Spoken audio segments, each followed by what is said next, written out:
PCC అధ్యక్షులు, parliament సభ్యులు, శాసనమండలి సభ్యులు, శాసన సభ్యులు,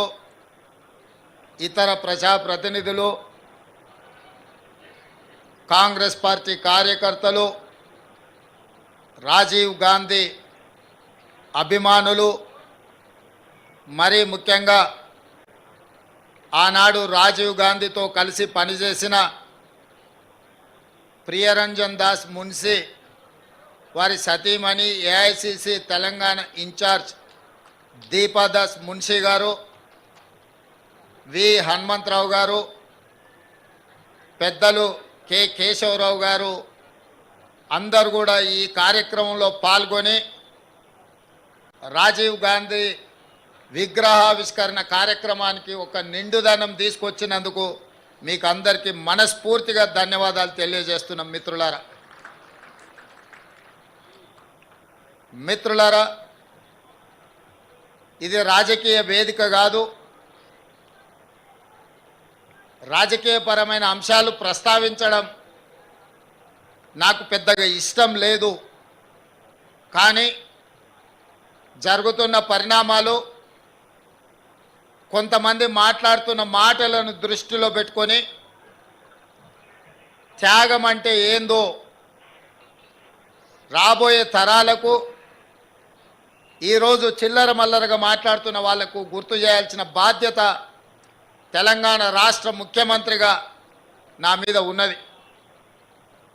గాంధీ కుటుంబం గురించి మాట్లాడే వాళ్లకు, అడ్డగోలుగా ఆస్తులు సంపాదించి వేల కోట్లు కూడబెట్టుకున్న వాళ్లకు,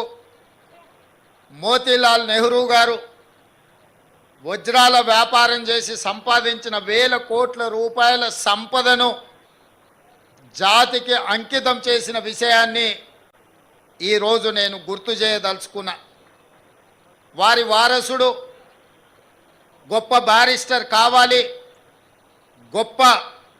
విద్యావేత్త కావాలి, గొప్ప గొప్ప చదువులు చదవాలి అని విదేశాలలో చదివించి పండిత్ జవహర్లాల్ నెహ్రూ గారిని ఒక ఉన్నత విద్యావేత్తగా తీర్చిదిద్దాలి అని వాళ్ళ తండ్రి కలలు కంటే, ఉన్నత విద్యను అభ్యసించిన పండిత్ జవహర్లాల్ నెహ్రూ గారు ఆనాడు స్వదేశానికి వచ్చి ఈ దేశాన్ని పరాయి పాలకుల నుంచి విముక్తి కలిగించాలి, రవి అస్తమించని సామ్రాజ్యం ఉన్న తెల్ల దొరలను ఈ దేశ సరిహద్దులు దాటే వరకు తరమాలి అని ఒక ఉక్కు సంకల్పంతో మహాత్మా గాంధీ గారితో కలిసి సుభాష్ చంద్రబోస్ లాంటి పోరాట యోధులను సమన్వయపరచుకొని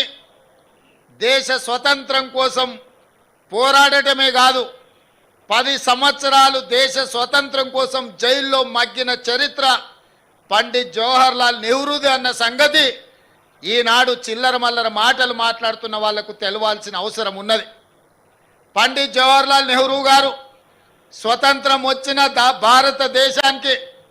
మొట్టమొదటి ప్రధానమంత్రిగా బాధ్యతలు చేపట్టినరంటే వారసత్వంతో వచ్చిన సంపద కాదు. స్వతంత్రం కోసం సర్వం త్యాగం చేసిన కుటుంబం, గొప్ప మేధావి, దూరదృష్టి కలిగిన వాడు. ఆనాడు అస్తవ్యస్తంగా 563 సంస్థానాలతో ఈ దేశం చిన్న భిన్నమై మత కలహాలలో అట్టుడుకుతున్నప్పుడు ఈ దేశానికి మొదటి ప్రధానమంత్రిగా బాధ్యతలు చేపట్టిన పండిత్ జవహర్లాల్ నెహ్రూ గారు 563 సంస్థానాలను, రాజ్యాలను భారతదేశంలో విలీనం చేయించి వాళ్ళందరినీ కూడా ఒక వేదిక మీదకి తీసుకొచ్చి ఈ దేశం యొక్క సమగ్రతను కాపాడి, ఈ దేశంలో ఆనాడు కరువు విలయ తాండవం చేస్తుంటే, అన్నమో రామచంద్రాని దేశంలో వేలాది మంది చచ్చిపోతుంటే, మత విద్వేషాల మధ్యలో ఒకరిని ఒకరు చురకత్తులతో కడుపులో పొడుచుకుంటుంటే, కుత్తికలు తెగి నేల మీద పడుతుంటే, ఎర్రని రక్తం వరదలై పారుతుంటే, ఈ దేశాన్ని శాంతి భద్రతలతో నిలబెట్టడానికి ఆనాడు నెహ్రూ గారు ఒక దార్శనికతను ప్రదర్శించి ఈ దేశ మొదటి ప్రధానమంత్రిగా వారు కార్యక్రమాలు చేపట్టడమే కాదు, వారి నేతృత్వంలో సర్దార్ వల్లభాయ్ పటేల్ని కాంగ్రెస్ పార్టీ ఏఐసిసి అధ్యక్షుడిగా పనిచేసిన సర్దార్ వల్లభాయ్ పటేల్ని కేంద్ర హోంశాఖ మంత్రిగా నియమించి ఈ దేశంలోనూ శాంతి భద్రతలను కాపాడిన గొప్ప చరిత్ర పండిత్ జవహర్లాల్ నెహ్రూ గారిది. ఇదే కాదు, ఆనాడున్న కరువు, ఆనాడున్న ఆకలి కేకలు, ఆనాడు ఈ దేశం చదువుకుంటూనే బాగుపడుతుందన్న ఆలోచనతోని ఈ దేశంలో ఎడ్యుకేషన్ అండ్ ఇరిగేషన్ని మొదటి ప్రాధాన్య కింద పండిత్ జవహర్లాల్ నెహ్రూ గారు తీసుకున్నారు. ఎడ్యుకేషన్ రివల్యూషన్, ఇరిగేషన్ రెవల్యూషన్ ఈ దేశానికి పరిచయం చేసి ఈ దేశంలో బాక్రానంగల్ డ్యామ్ నుంచి మొదలు పెడితే నాగార్జున సాగర్ డ్యామ్ వరకు, శ్రీశైలం వరకు, శ్రీరామ్ సాగర్ వరకు ఆనాటి ప్రధానమంత్రి పండిత్ జవహర్లాల్ నెహ్రూ గారు పునాదులు వేసిండ్రు. ఈ దేశంలో పదుల కొద్ది యూనివర్సిటీలను నెలకొల్పి రీసెర్చ్లు చేయించి లక్షలాది కోట్లాది మంది విద్యార్థులు ఇవ్వాలా, పీజీలు పిహెచ్డీలు చదువుతున్నారు, డాక్టర్లు లాయర్లు అవుతున్నారు, ఐఏఎస్లు ఐపీఎస్లై ఈరోజు ఈ దేశంలో పరిపాలనను ఒక దారిలో పెట్టినరు అనంటే ఆనాడు పండిత్ జవహర్లాల్ నెహ్రూ గారు ఈ దేశానికి అందించిన గొప్ప ఆలోచన, గొప్ప విద్యా విధానము, పంచవర్ష ప్రణాళిక ప్రపంచ దేశాలతోని పోటీ పడే విధంగా ఈ దేశాన్ని తీర్చిదిద్దింది పండిత్ జవహర్లాల్ నెహ్రూ గారు. అలాంటి పండిత్ జవహర్లాల్ నెహ్రూ గారు ఈ తెలంగాణ రాష్ట్రంలో ఉన్న కట్టిన ప్రాజెక్టులు ఈరోజు సజీవ సాక్ష్యంగా ఉన్నాయి. ఎన్ని వరదలు వచ్చినా, ఎన్ని విపత్కర పరిస్థితులు వచ్చినా నాగార్జున సాగర్, శ్రీశైలం, శ్రీరామ్ సాగర్ లాంటి ప్రాజెక్టులు పండిత్ జవహర్లాల్ నెహ్రూ గారు మనకు అందించిన సంపద ఈరోజు తెలంగాణ రాష్ట్ర ప్రజలు, రైతులు ఈరోజు గొప్పగా అనుభవిస్తున్నారు. వారి వారసత్వం కింద వచ్చిన శ్రీమతి ఇందిరాగాంధీ గారు స్వతంత్రం వచ్చిన తర్వాత కూడా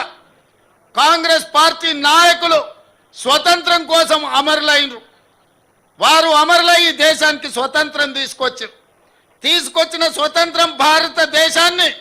ప్రపంచ దేశాల ముందు ఒక బలమైన దేశంగా నిలబెట్టి గొప్ప పరిపాలన అందించిన దార్శనికుడు పండిత్ జవహర్లాల్ నెహ్రూ గారి నుంచి పండిత్ జవహర్లాల్ నెహ్రూ గారు